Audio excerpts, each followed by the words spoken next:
Well, hello, everybody. Welcome back to our conversation. I'm Colin Line. I'm the youth ministry coordinator here at St. Anne's Parish.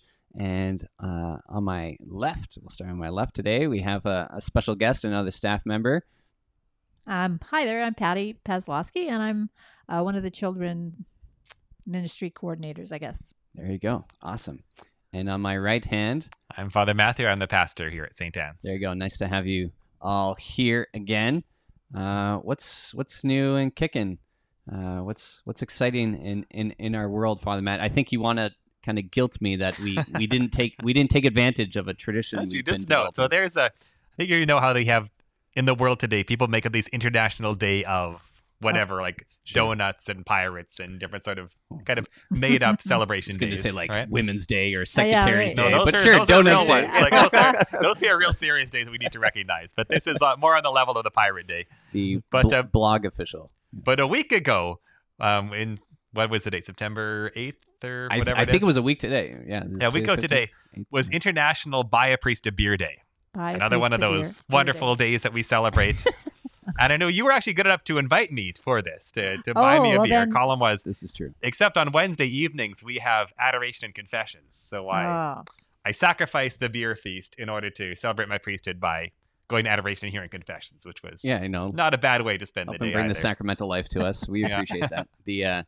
But I think it was like a joke, like Catholic blog or something that started this a few years ago. And one year I invited a few of the clergymen to come over to the house and have a few drinks and social. And so sometimes it used to be like the first like Monday after Labor Day, and then someone said it was the 8th or the 9th, and then we kind of just decided this is a movable feast. We made that decision. So we said whatever it's close, because midweek is hard, goes back to Monday. But we didn't gather on Monday, so we're due to reschedule. We can have another day. So pick another day.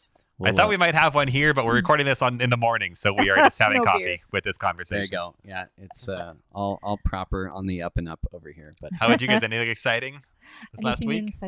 Put away the camper, so I'm kind of sad. We had a good camping season, though. It was great. Yeah. We had lots of nice weather, and we camped quite a bit. So we're kind of in the same midst. We kind of took on a camper from extended family and giving it a new life, and so we've been kind of cleaning it and getting ready to learn to winterize, and I could put antifreeze into the water lines or whatever they do tonight. And so it's like neat to do that stuff, but it's kind of like, oh really? Winter's already? Coming. But we've had to like. I want to hear that word just yet. Sorry, we're gonna have a beautiful fall. I'm more worried about frost. Beautiful warm falls. I still have some pumpkins and squash growing in my garden, so I'm having to do the tarp now every couple nights. But so that's fun. That's my world right now. And here in Farmers, the harvest is going like reasonably well. Like not outstanding, but the time is going well. The crops are not great, but they're like good is what I'm hearing. So it's not the best year. It's not the worst year. Fall. Yeah. Had good weather too in the last little while. So that should help. Hopefully they can get the crops off. And that's a big concern, I guess, in the province, right? So praying for all of them.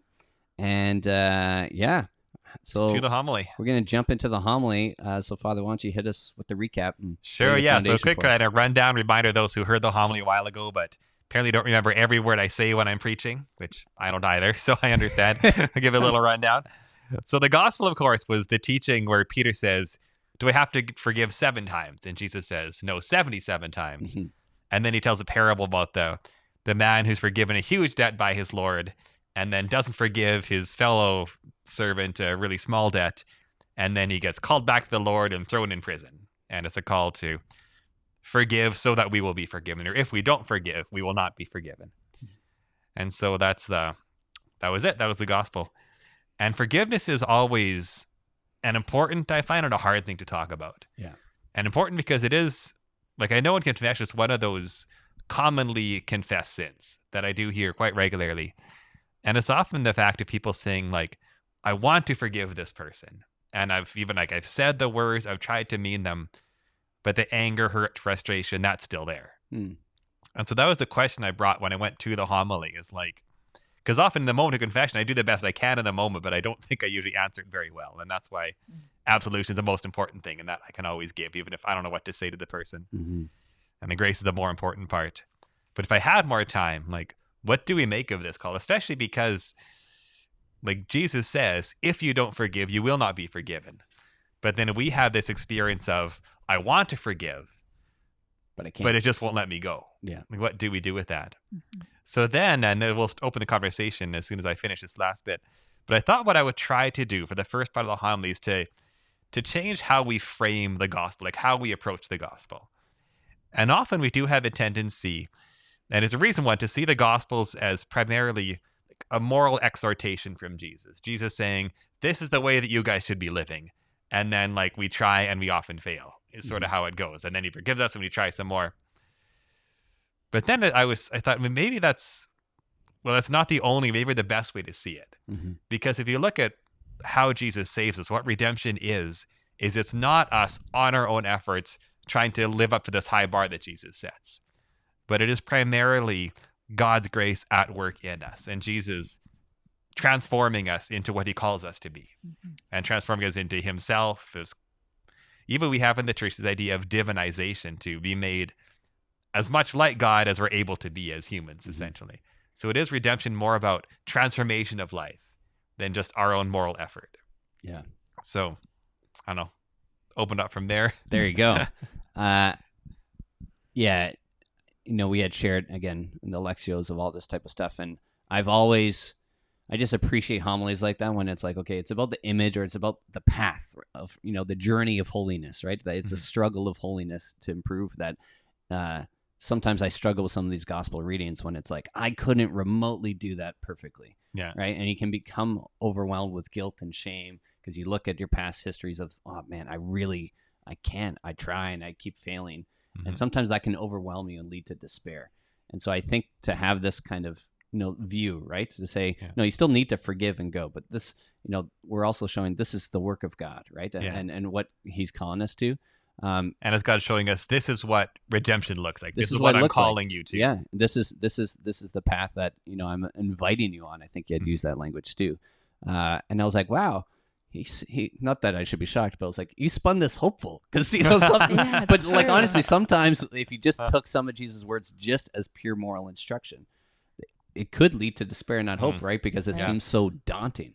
It's often sometimes how we misunderstand kind of that whole idea of be perfect as your heavenly Father is perfect, right? It's being perfected in love and the work of love and the transformation. Like sometimes people get overwhelmed by that, right? Yeah. And it was just kind of a balm to my soul to say like, yeah, I'm not there yet, but there's a path and it's been laid out and there's a promise more than a path. There's a promise that Jesus is giving here.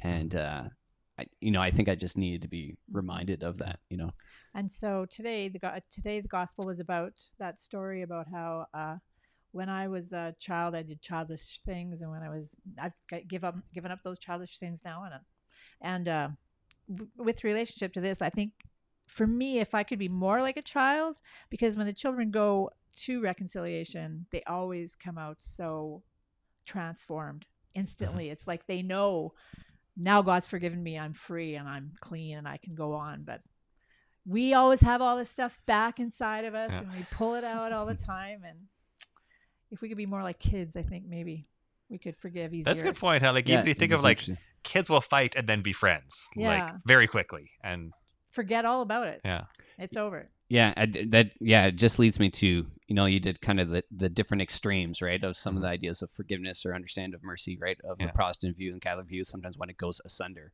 Yeah. And sometimes you said kind of that bad Catholic view sometimes is like, salvation is our job. It's our job to push that rock up the hill and you're on your own. If you don't do it, you'll get crushed by it, like, and I think sometimes like, I think as adults, we get caught up in our own efforts and our own accomplishments. Yeah.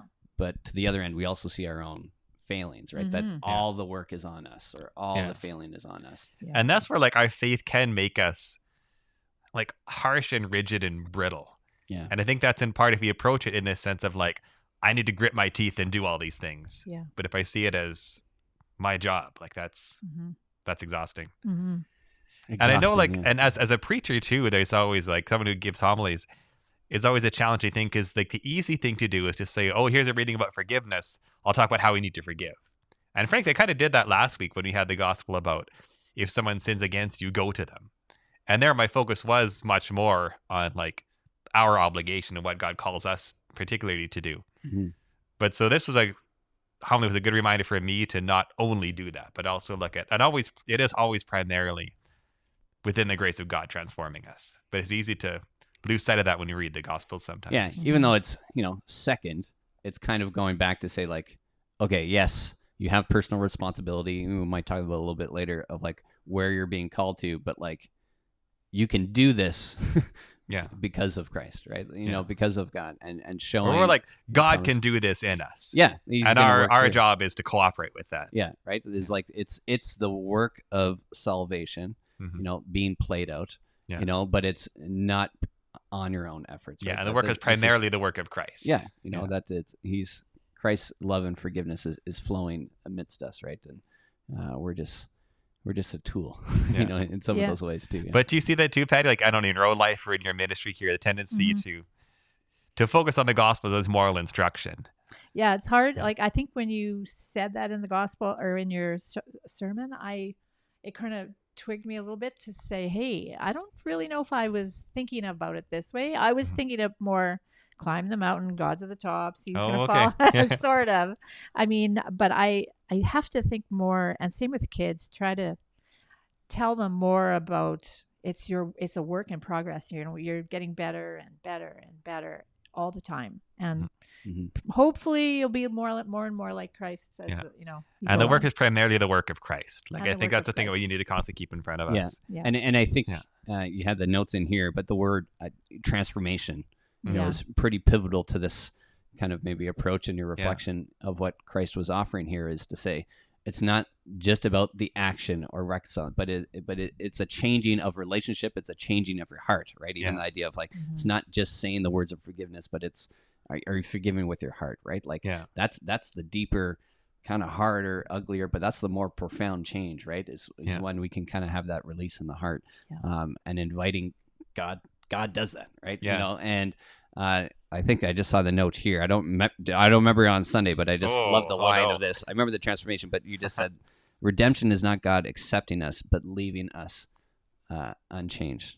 Right? Is not God accepting us, but leaving us unchanged. Yeah. Right? Is that it's the loving action. Like when I see, I always go back to just children and youth and where my context is of my kids. Like if they're fighting or there's brokenness or pain, right? Like I want to see them of like, what's the wedge of unforgiveness? Like what's the wound?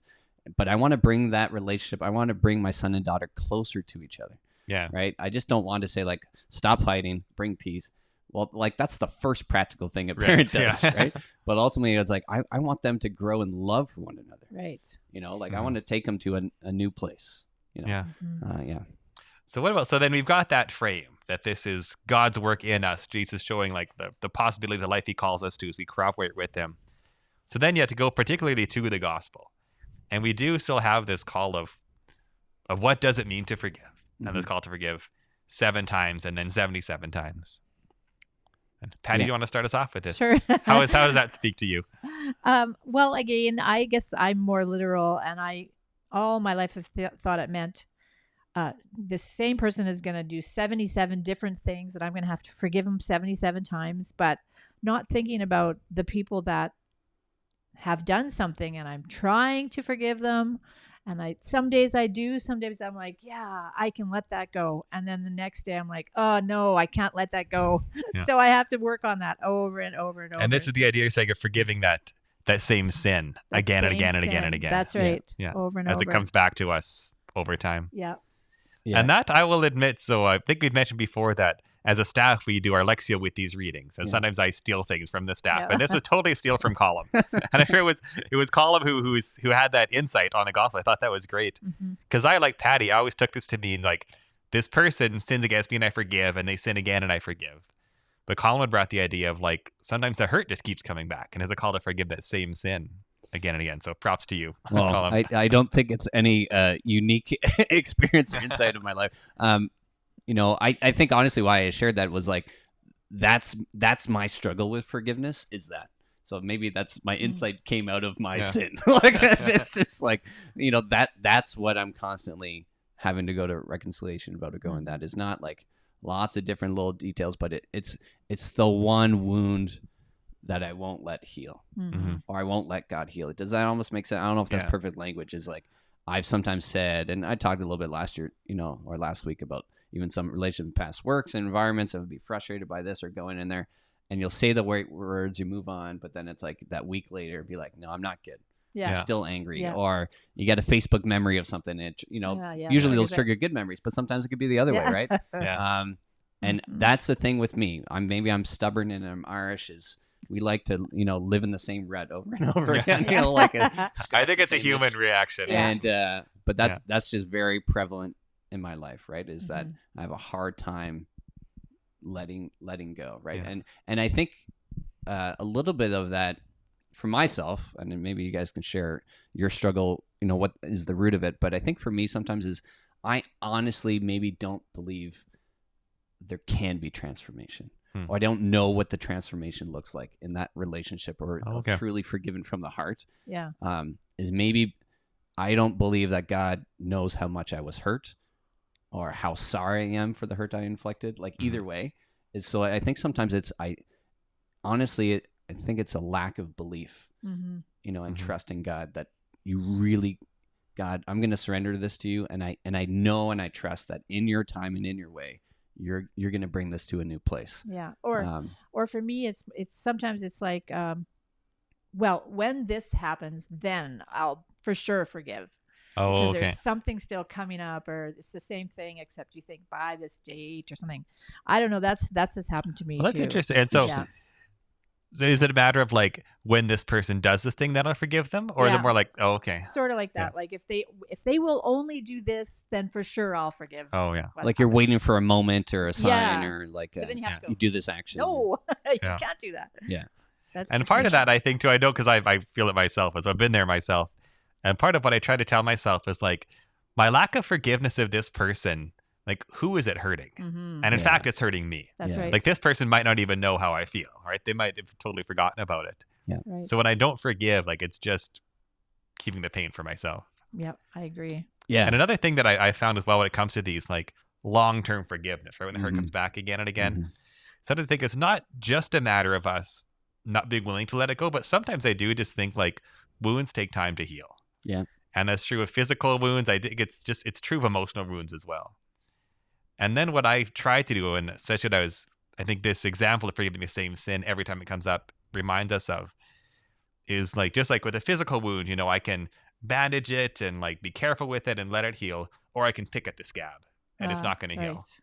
And so like when I think of sort of fights I've had that come back to me, like if I just, run through the argument again and again in my head and, I should have said this and I should have said that. And like, that's picking at the scab Mhm. and that's not letting this wound heal. Yeah. I can't remember if I talked about that a little bit last week. Of sometimes my wife and our family will talk about certain issues or things, and we'll be like, we need to stop.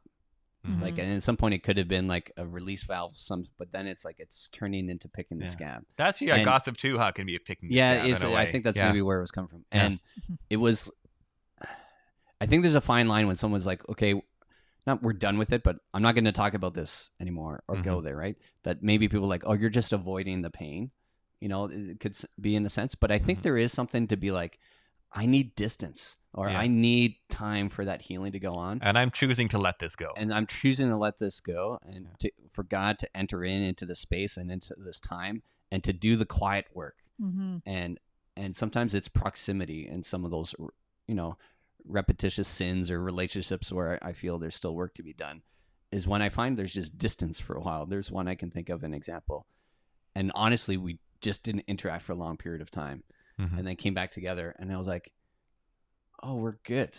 Oh yeah. Yeah. And all that really happened was just time and Time and space. space, And it wasn't yeah. a horrendous thing, but it was like, it softened, but there was, another one I can think of more where it was like the proximity, either in conversation or encounter, Right. led to picking all the time. Yeah. And I had to take a few actions to say like, I need to create physical, but also like emotional distance to allow this work of forgiveness because it was not 77, it was like 1,000 times. And like my Yeah. heart was just not ready or at that capacity to do it, right? To say like, okay, I got to scale back or take some decisions to, to give God a chance to work. Like Yeah. I was almost like, It's pretty hard to do that though. Like for me, I have one thing too that I can think about, and it's our family, like it's our whole family. And Mm. as soon as, one person gets together with the other person, they start talking. And how do you like move on? Like if you're ready to say, okay, that's it, I'm done with this thing. I forgive what happened, but then somebody starts talking about it again and you're like, oh, I guess I'm not done with it. But how do you like move on when, the other people are still, that's a tough one for me. Yeah, that's a really good point as well, kind of where there's need for like group forgiveness. Yeah. But not everyone is equally ready to. Same place. Yeah. And you think of like these, quote unquote, sometimes these forced family gatherings, right? That maybe bring a thing together. And yeah, I don't have totally a perfect answer for that, and I think maybe it's like, maybe that's when I go back to like this image or the promise is to say like, we're going to get there, but maybe it's not on your time, your volition. Yeah. And maybe too, depending on the relationship in the situation, but like to have a really honest conversation with, like, say if there is a family member who keeps bringing it up, to say, look, like, I'm at a point where I need to let this go. And like, either you can let it go too, or you can help me let it go by not bringing it up around. Yeah, at least. Yeah, but like even and say like, if you have sort of gone a little bit further along this path of healing and reconciliation, maybe you could help that person come along as well. Right. Right. And that's like, we don't know if this is in the next encounter or next family gathering. I'm interested in to see what Thanksgiving or Christmas or Easter, whenever we can gather in, bigger numbers, what those family gatherings are going to look like, to say, has so much time passed that a lot of forgiveness is being dealt with, or is there going to be a powder keg of, unforgiveness? It'd be interesting. It could kind of go both ways. But I think it depends on, are we picking a scab or are we forgiving 77 times? It's giving us time to think and go and in the approach. But I think it is an opportunity or calling. I think of, Jesus' words in this way, that it is a sense of call of invitation to maybe do something, courageous, to continue this journey of transformation. And that's why I even leaving, as we're talking about what does this look like in the life of, when you talked about Immaculate Ibagiz, I'm not saying her name right, and drives me nuts that I can't say it right. Please tell me, someone phonetically spell it so I can say her name right. But I love her story. I think it was my mom years ago was like, you need to read this book. And she's amazing, and listen to her talks. And so you tell people who she is if those don't know. So she's just a survivor of the Rwandan genocide. And does a lot of speaking and has written a book. I think it's Left to Tell, and then a few others as well. Yeah, there's a few others, but really she writes and speaks profoundly about her journey of forgiveness and forgiving. I think many of her family members, loved ones, being slaughtered and just coming through kind of that experience. Yeah, and it's just really profound to me that I was like, here's someone who's encountered, real evil and pain and sorrow. And can find and be on this journey of forgiveness, frankly, way further ahead than me. And it's just a reminder of like, okay, I can be courageous. Like what is the path of forgiveness that the Lord has me on right now, right? And am I willing to take the steps to do my part to allow God's work to be done? And sometimes we need these heroic examples, virtuous examples, to really embolden us. And so I love that you mentioned her for that. Yeah. And another example I gave there was Holocaust survivors. And I've watched talks by Holocaust survivors about forgiving those who were at the camps or running the camps. And that's too like a kind of forgiveness I can't imagine. It's also a kind of suffering I can't imagine. But I also realized it was actually at the 7:00 mass, so the last of the 4 masses I do on a weekend, as I was sort of praying during the readings and preparing to give this homily again, I thought of, frankly, like an oversight for me in the homilies. I think I wish I'd mentioned, but I can do it here. It's hard in this country to talk about forgiveness without talking about reconciliation, particularly like Indigenous reconciliation. For sure. And that's a profound experience of forgiveness that we are working through in this country right now. Yeah. As a one story I thought I would share here, I kind of wish I had thought of it for the homily, is it's being on the receiving end of this reconciliation. So I'm on the board of directors for Catholic Family Services. That's a social services agency here in the city. They offer counseling and things like that. And they've really been focusing the last few years, as I've been doing a new like visioning process, in what does it mean to incorporate Indigenous reconciliation into what we do. It's been a really neat journey because it's a Catholic agency doing counseling work. And so so what does it mean to do that well, especially with Indigenous people, and to let that permeate what we do? And we've got some new Indigenous board members that have been really helpful for that. And as a board, we've been doing some Indigenous ceremonies, such as we can and is appropriate. And so we did a peace pipe ceremony at one point, and it was at the there's a ceremonies room at St. Paul's Hospital. It's designed for Indigenous ceremony, and there is Indigenous elder there who was a residential school survivor who did the peace pipe. And first, he told us his story about being in the residential schools and the abuse and the pain and everything that he and the community had experienced. And then we did the peace pipe together. And that group, the people who were there for Catholic Family Services were board members and also like the managers of Catholic Family Services were there together. And maybe a little over half of the group was Catholic and the other half was not. And I was the only priest, and I felt very like exposed sitting there like this in my collar, hearing these stories. And he shared his story, and we did the peace pipe. And afterwards, they invited us to share what we were going to share. And I thought, I don't know what to say here, but I thought, I hope I have some time to think about it. And then I was first. We'll work off everybody else. Exactly. Like, oh yeah. No, you're first. Yeah. But I talked about sort of like my feeling of awkwardness and conspicuousy there. It's like, very much like who I am as I sit here, sure. Right? And like I know that I wasn't at the schools, like I'm not responsible that way, but still, like I have chosen to give my life to the community that was involved in the schools. Right. And so I know what I represent too for this man. So I just talked about sort of my experience there and sort of not knowing really what to do with it. And then this Indigenous elder, residential school survivor, he looked at me and he said, "We're reconciled now, you and I." Wow. And he gave me that gift of reconciliation there in that amazing. moment. And yeah, it was really healing for me, at least. No kidding. I hope for him as well. I don't know. Yeah.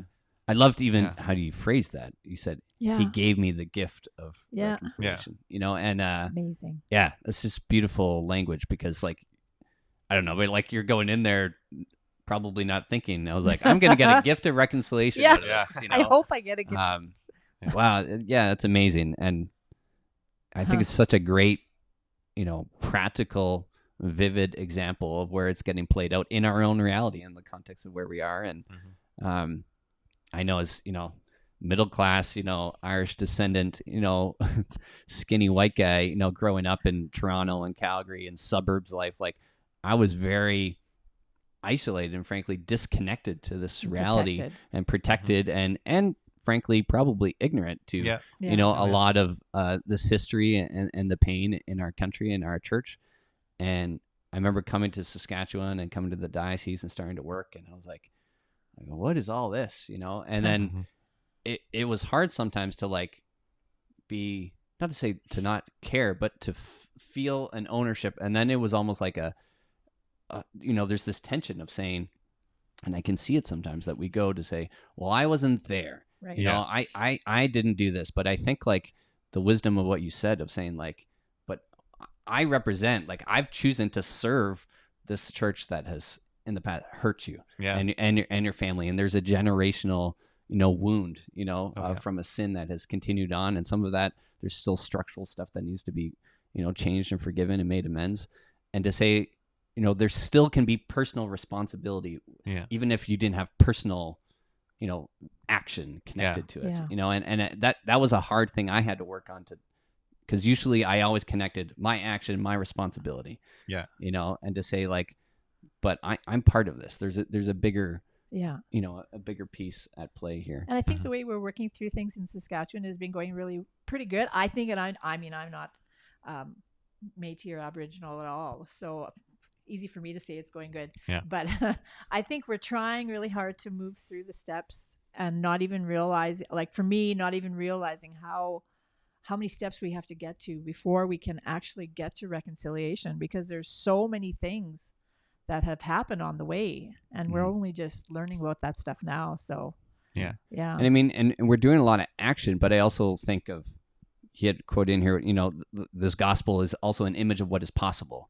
I know we were talking COVID, that Michael High guy, like, what does this make possible? Yeah. What does God make possible? Is forgiveness possible? So as much as I think you're right that there's so many steps, you look at like the Truth and Reconciliation Commission and, all the steps that we're trying to do. And, we've accomplished a lot, there's treaty plaques. We're trying to do a lot of education and bringing people together and sharing and listening. So even though there's still work and there is work to be done, yet there was reconciliation, Yeah. you know, person to person. And I've had a couple of those encounters where there was,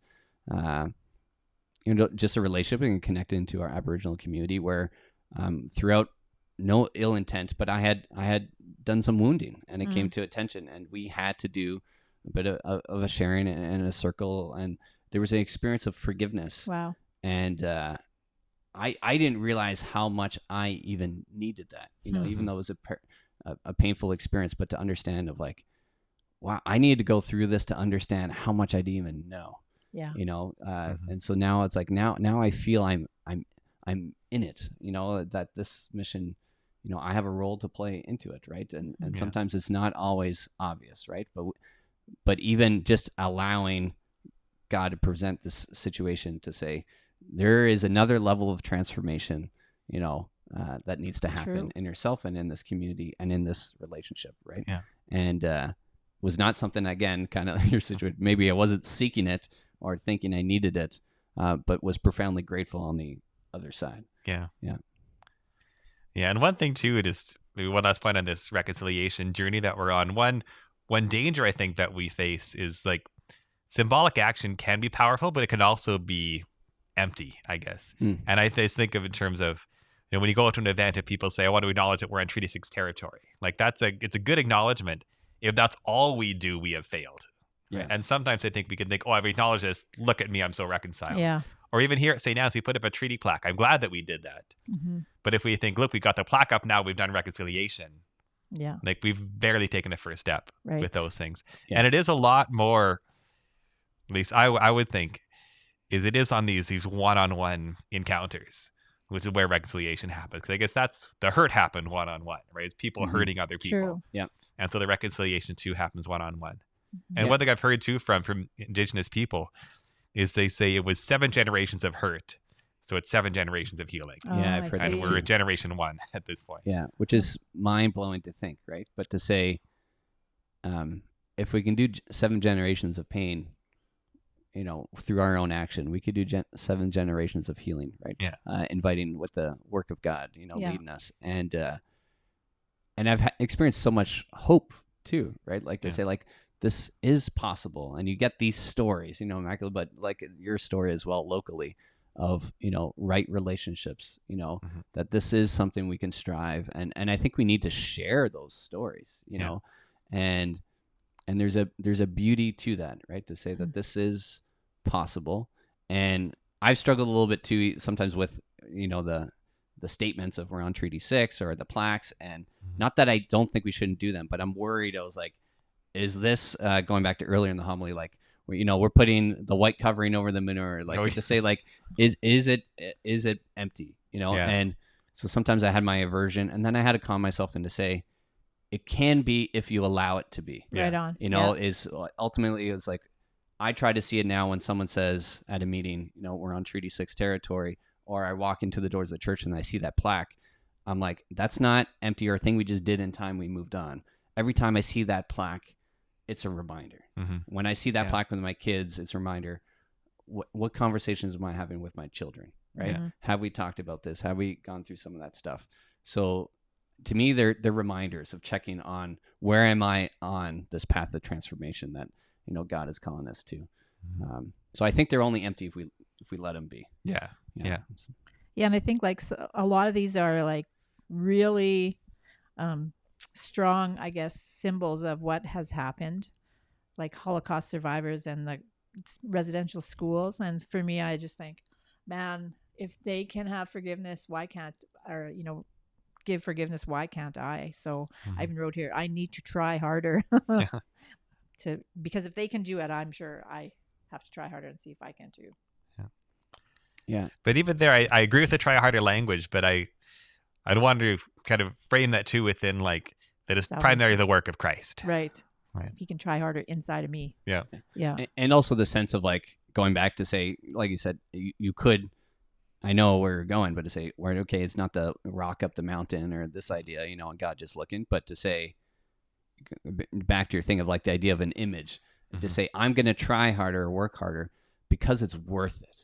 Yeah. You know, because this relationship, because God has promised that, you know, this is where we're going to go, right? Like I love even just the speech, of "I Have a Dream" from Martin Luther King, right? And the idea, why do I think it's so famous in that sense? Forget all the context of everything about it, right?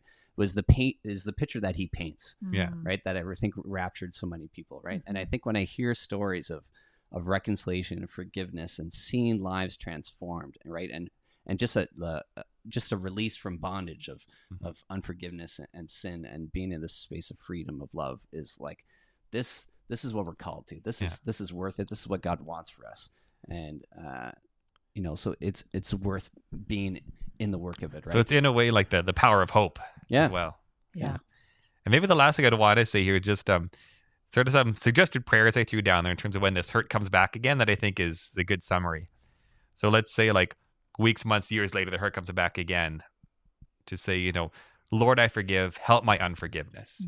Because that I think acknowledges both, I have made the decision to forgive and I need your help to make it real. And or, Lord, I give this to you, help me to let it go. Because often we are in this weird dual reality of like, I have let it go and I'm still holding on to it. Yeah. It's like the Lord, I believe, help my unbelief, that same sort of idea. So I'm doing my bit, Lord, to do it in me. Yeah. Just that piece of surrender. And you're also acknowledging like, who's the real worker of forgiveness? Yeah. Is what I love. Matt Maher, musician, is Lord, I need you. And he was singing it in adoration in Brazil on the beach, and sometimes I go to that one too. Is just to be like this is not possible without you. Like, Lord, I need you. I don't need strength. I don't need I need you. And when you say that, and when you pray that, like when you pray from your heart, you feel the freedom. Like you just feel the freedom that you get from praying that prayer, and even from God giving it to you. You just, like, for me anyways, that's how it is. Yeah, you're right. I can feel the freedom. And then look, what is possible with him is forgiveness, not just 7 but 77 times. Yeah. Amen. Well, I don't know if we can do much better than that. But we hope you're well. We pray that you can have the courage to continue on this path of transformation of forgiveness, wherever that is in your life and in our own community and as a parish, and that we all have courage, but also great hope. I think was maybe a theme here of, that God has great things in store and a great relationship and an experience of love and mercy that we would all know, and to know that it's possible to see these examples, but to know that you can also be that example. And if you've had maybe a profound story of forgiveness and reconciliation, share that. If you're watching here online as well, but also just in your own context and with families, is just an encouragement and to inspire us, and to know that the work of God is profound, and is real and is happening, because it can be easy to be overwhelmed by the darkness, but I think there's great light and there's great hope. And I guess we'll see you next week. Amen. Yeah. God bless you.